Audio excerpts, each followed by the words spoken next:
Hi guys, welcome back to Griffin's Gaming Guide. Today we're going after another Need for Speed Heat Trophy, Drift Drift Drift, where you need to complete all drift zones. Now given the performance settings that you can apply in Need for Speed Heat, damn near any vehicle can be made to drift. However, for me, I went for the SRT Viper GTS 14, which you can buy once you've got to rep level 28 for 121,500, as it's simply the best drifting car in the game. There's a total of 35 drift zones that you need to complete in order to get your Drift Drift Drift trophy. The maximum amount you can get is 3 stars for each one. However, to unlock this particular trophy or achievement, you only need to worry about getting 1 star for each one. If you can get 3, great, but you only need 1 to be able to unlock this particular trophy or achievement.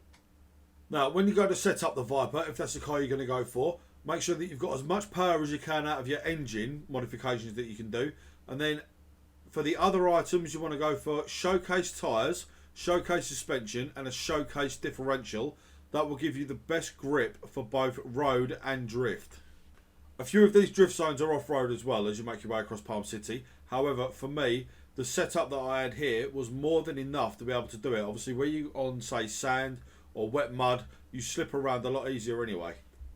And make sure as well, especially if you're going for 3 stars, to use the width of the road. The roads in this game are incredibly wide.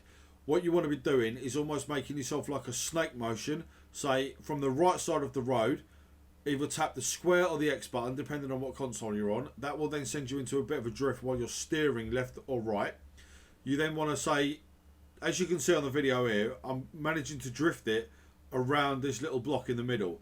I'm doing so by just ever so slightly feathering it left. And then as soon as we've got a bit of a drift on, you then go what's opposite. You then do what's called opposite lock, where you're steering left and you try and turn your wheel right. That will send you into a very good drift, racking up some serious points as you go. And the speed of your drift doesn't matter. The slower you go, probably the better for you, to be honest. It's all about the angle. How much you can kick the arse out in your car, that will then give you maximum drift points. So as you can see here, we're just about to go for the first zone, which is Bayview Park. We're in the Dodge Viper, which we will be all the way throughout all of these. Now, to be able to get 3 stars on this one, it's a bit of a tricky one. You see how I'm angling the car here. You want to make sure that you go through all of these checkpoints as well. If you miss one, you can go back and get it, providing you don't leave the track too far. If you go, say, 10 or 15 metres off the actual course itself, you'll fail it and you'll just have to restart it. It won't give you any sort of message. It'll just kick you out. That'll be that. You'll see as you're going around that there's a little purpley pink line. That will be the zone that you need to kind of travel through. That will be your drift route. As you're making your way through there, that's the line you need to stick to. Now, this particular trophy or achievement is one of the most difficult ones in the entire game, especially to be able to get 3 stars. 9 times out of 10, you won't be able to get them on your first time. This will take a serious amount of practice. And like I said earlier on, the more you can kind of snake yourself down the road, going hard left, hard right. You can see here what I'm doing, using the entire width of the road to rack up the points to be able to get the 3-star score. One of the biggest problems you're going to have with drifting in this game, unfortunately, is the NPC cars. They just seem to stop in front of you like they haven't got a clue what they're doing. It's a bit ridiculous sometimes, to be honest, but it's what we have to work with, so it's kind of tough, unfortunately. There's no workaround. There's certainly no option to turn the traffic off or anything like that. And I mean, in this video, we've got all 35 zones done, all 3 stars, from start to finish, all in alphabetical order. But the amount of cuts we had to edit out of this video were ridiculous. It's more than I've had to do for any other collectible trophy guide I've put up on Griffin's Gaming Guides by a long way. The amount of times, like this one especially, I had a lot of problems with ambulances and trucks. Snaking down the road, all of a sudden an ambulance stops in front of you, there's nothing you can do, you hit it, you lose some of your score, you haven't got the momentum to be able to pick it back up, you won't be able to get your 3 stars. 1 star shouldn't be that much of a difficult thing to be able to achieve, providing you take your time and you put the effort into learning how to drift, and more importantly, how drifting works best for you. Just because snaking left and right across the road as we make our way down it worked the best for me, it doesn't necessarily mean it'll work best for you. Providing you can get maximum angle, you'll be racking up some serious points. Some drifts you can unlock, say like for instance the target is 60,000. Sometimes you can hit easily over 100,000. Other times you might get 60,001. Like for example here, where I missed the checkpoint, I managed to keep a drift going, where I was still racking up points fortunately. I managed to then drift around the checkpoint, go back through the checkpoint. That then allowed me to carry on with the course. Where I didn't actually leave the course, it didn't kick me off of it and obviously kept my score going. And practice makes perfect. I say that in a lot of these guides that we put up here on the channel. The more you practice something, the better at it you'll get. It can be incredibly frustrating. I myself was getting frustrated with a couple of them as we made our way through. But eventually I managed to get the angle, and more importantly, it's kind of RNG with the traffic. I got quite lucky where there was no traffic on that particular run. Then I managed to get the 3 stars for it. The reason I went for the 3 stars on every single one of them is because it links in with the 2 other trophies and achievements where you need to get 3 stars in all activities and also 3 stars with every collectible in the game. So please bear that in mind. If you are going for all of your achievements, or if you're going for the platinum in Need for Speed Heat, you will need to get 3 stars eventually. For me, it might be easier to get it done whilst you're going through. Learn the course. If you can get 2 stars and you're quite close to the 3, go for it again. You might be able to push the 3 stars. However, if you're only going after this particular trophy or achievement, 1 star is all you need. Now, the majority of the zones that you're going to be going through, like Bayview Park, Blackwood Heights, Cape Castille, Port Murphy, all these, that and the other, they've got either 1, 2 or 3 drift zones that you need to be able to complete. And for completing each one, it will give you a nice little boost to your rep and give you a bit of cash for doing it as well. So it's well worth going off and getting this one done. For me, I went off and done it as soon as I hit rep level 28 and unlocked the Viper. I went straight off out there and got all these drift zones done. If you want to wait until a little bit later on in the game when you've unlocked some more powerful upgrades, it should give you a bit of a better opportunity, especially with a much more powerful turbocharger. It should get you off the line. Your acceleration is very important, this one. It's a damn sight more important than things like your top speed. Your top speed, you're never going to hit top speed while you're drifting anyway. If you are, you're doing it wrong. You need to keep yourself nice and slow and steady. Acceleration as you make your way through each of these turns is paramount. That's so much more important. That's probably the only stat I'd really worry about with this one, to be honest. Right then guys, there's not really much else I can say for this particular trophy or achievement, to be honest with you. If you do need any further information or advice, or you'd like me to pinpoint a zone and go through it with you, either get me down in the comment section of this video or grab me on Twitter at Griffin's Guides and I'll give you as much help and advice as I can. And down in the description I'll put the timestamp to all 18 zones so you can snap to that point in the video straight away. So like you've got Bayview Park and Blackwood Heights, but you need to get Cape Castille. Click on the blue text in the description, that will take you straight to that portion of the video. So then guys, there's not really much else I can say apart from I wish you the very best of luck in getting your drifting trophy done and out of the way.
but other times she's right.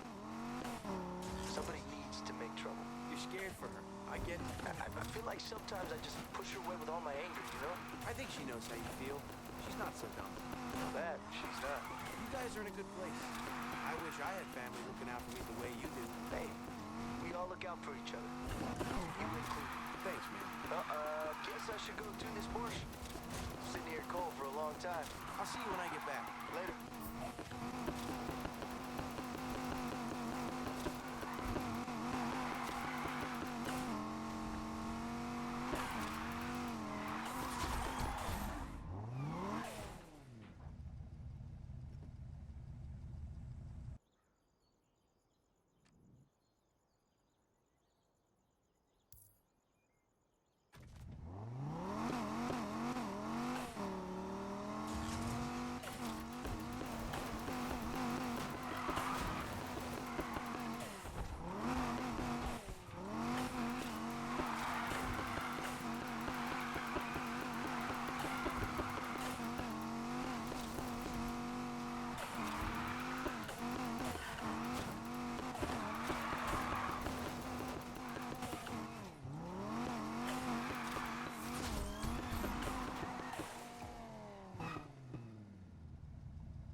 with this last one, with all of the zones completed, it did take a little while for the trophy to pop.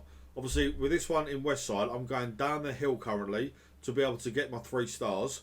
I managed to get all the way back up to the top of the hill where the course started, do a U-turn, kind of prat about a little bit, and then my trophy finally unlocked. It did take a good 2 or 3 minutes. So if for whatever reason you've completed all of your zones with 1, 2 or 3 stars, don't panic too much if your trophy doesn't unlock. It will unlock. Just give it a little bit of time to catch up with itself. It will be there. So then guys, I'd just like to say thank you very much for watching. If you like what you see, please hit the like button. Let me know down in the comment section how you got on with your drift trophy or achievement. Make sure you subscribe to Griffin's Gaming Guides. After you subscribe, please hit the notification bell so you don't miss out on any of our future content. I'll see you on the next one. Take care.